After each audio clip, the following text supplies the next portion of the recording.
말씀은 신명기 28장 58절로 68절까지의 말씀입니다. 네가 만일 이 책에 기록한 이 율법의 모든 말씀을 지켜 행하지 아니하고 내 하나님 여호와라 하는 영화롭고 두려운 이름을 경외하지 아니하면 여호와께서 내 재앙과 내 자손의 재앙을 극렬하게 하시리니 그 재앙이 크고 오래고 그 질병이 중하고 오래일 것이라.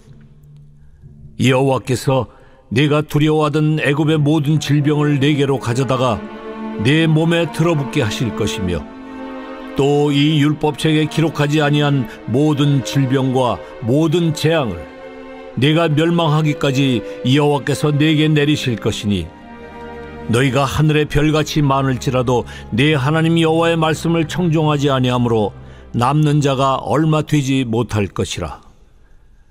여호와께서 너희에게 선을 행하시고 너희를 번성하게 하시기를 기뻐하시던 것 같이 이제는 여호와께서 너희를 망하게 하시며 멸하시기를 기뻐하시리니 너희가 들어가 차지할 땅에서 뽑힐 것이요 여호와께서 너를 땅 이 끝에서 저 끝까지 만민 중에 흩으시리니 네가 그곳에서 너와 네 조상들이 알지 못하던 목석 우상을 섬길 것이라. 그 여러 민족 중에서 네가 평안함을 얻지 못하며 네 발바닥이 쉴 곳도 얻지 못하고 여호와께서 거기에서 네 마음을 떨게 하고 눈을 쇠하게 하고 정신을 산란하게 하시리니 네 생명이 위험에 처하고 주야로 두려워하며 내 생명을 확신할 수 없을 것이라. 내 마음의 두려움과 눈이 보는 것으로 말미암아 아침에는 이르기를 아하 저녁이 되었으면 좋겠다 할 것이요 저녁에는 이르기를 아하 아침이 되었으면 좋겠다 하리라. 여호와께서 너를 배에 싣고 전에 네게 말씀하여 이르시기를 네가 다시는 그 길을 보지 아니하리라 하시던 그 길로 너를 애굽으로 끌어가실 것이라. 거기서 너희가 너희 몸을 적군에게 남녀 종으로 팔려 하나 너희를 살 자가 없으리라. 아멘. 계속 신명기 28장을 우리가 계속 보고 있죠. 신명기 28장은 결국은 하나님의 말씀을 순종하느냐 불순종하느냐에 따라서 복을 받을 것인가 저주가 있을 것인가 라는 내용에 가고 있고요.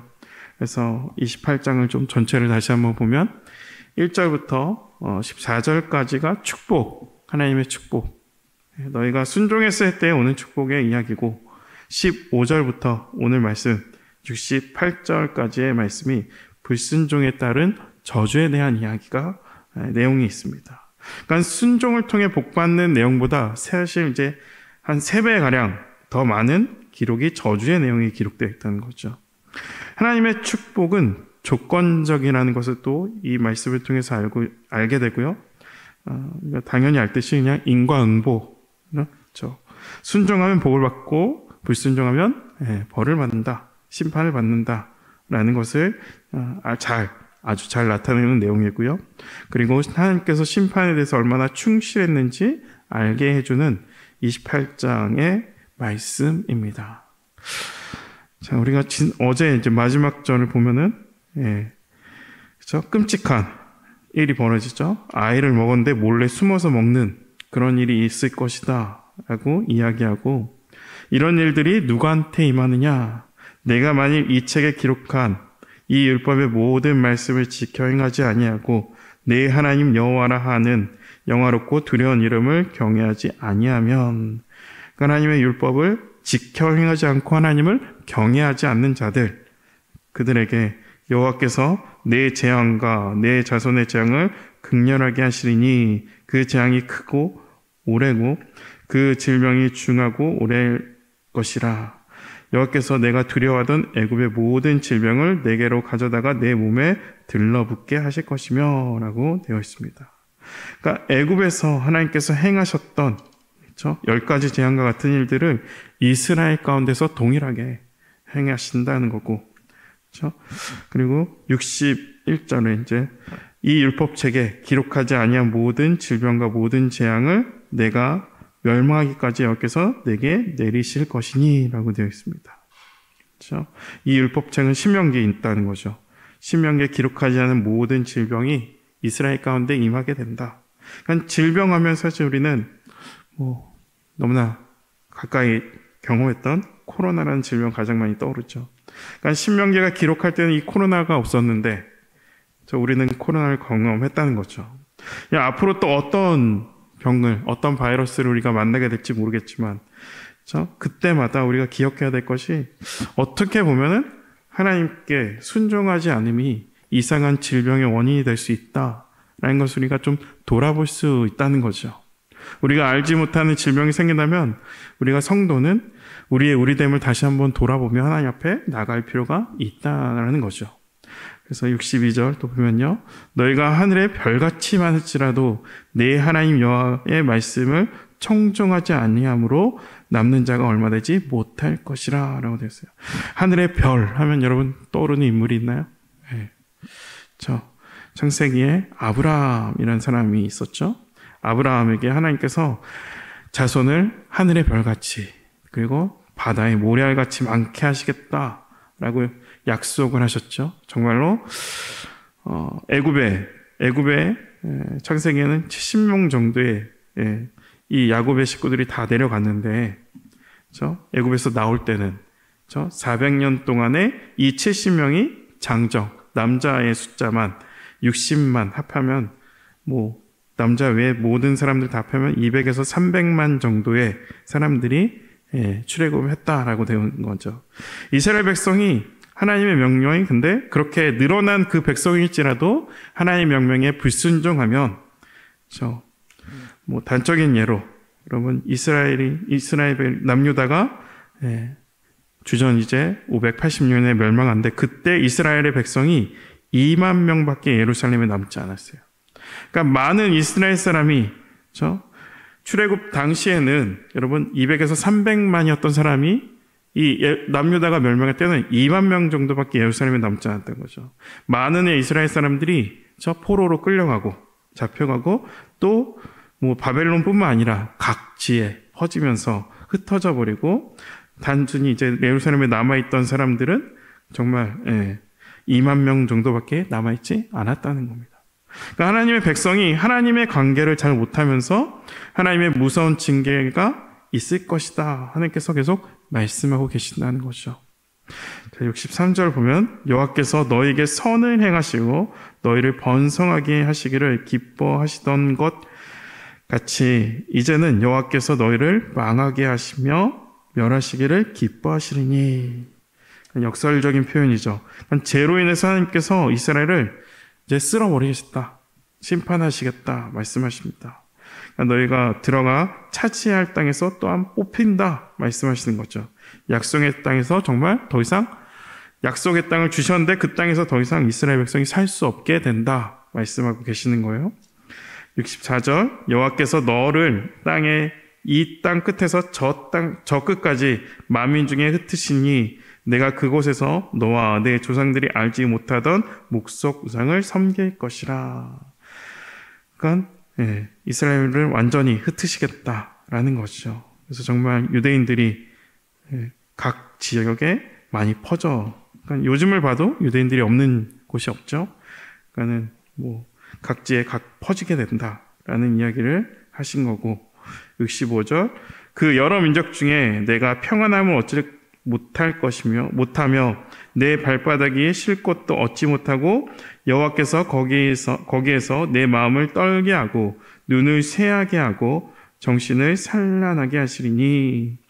정신을 산란하게 한다는 것은요 그냥 트라우마 같은 게 생긴 거예요.